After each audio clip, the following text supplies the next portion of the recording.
আশুলিয়া মামলায় যে 6 জনেরকে পুড়িয়ে দেওয়া হয়েছিল তাদের মধ্যে 2 জনকে শনাক্ত করা প্রথমে সম্ভব হয়নি। পরবর্তীতে 5 জনকে শনাক্ত করার পর আমরা তদন্ত প্রতিবেদন এবং ফরমাল চার্জ দাখিল করেছিলাম। একজনকে শনাক্তকরণে বাকি ছিল, তার নাম হচ্ছে আবুল হোসেন। তার সন্তান এবং তার মাতার ডিএনএ টেস্ট, মাতা অর্থাৎ হচ্ছে তার স্ত্রীর সন্তানের মাতার ডিএনএ টেস্ট করার সাথে যে লাশটা অশনাক্তকরণ অবস্থায় ছিল তার ডিএনএ প্রোফাইলের ম্যাচ করায় আমরা ওই মামলার ভিকটিম আবুল হোসেন, অর্থাৎ তাকে আমরা আবুল হোসেন নামে শনাক্ত করেছি।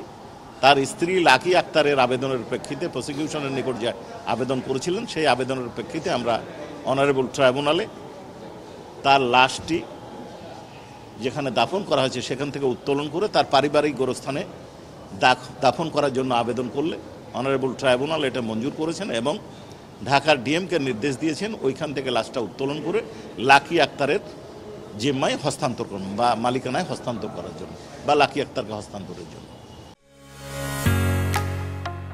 ঢালাইয়ের সেরা প্রিমিয়ার সিমেন্ট। দ্বিতীয় আর একটা আবেদন ছিল যে যেহেতু গেজেট প্রকাশ হয়ে গেছে এই সময় আবুল হোসেনের নামটা শহীদদের তালিকায় জুলাই যোদ্ধাদের যে শহীদ জুলাই গণ অভ্যুত্থানে তাদের নামের তালিকায় অন্তর্ভুক্ত হয়নি। আমরা মুক্তিযোদ্ধা মন্ত্রণালয়ের প্রতি একটা ডিরেকশন প্রার্থনা করেছিলেন, অনারেবল ট্রাইব্যুনাল সেটা মঞ্জুর করেছিল।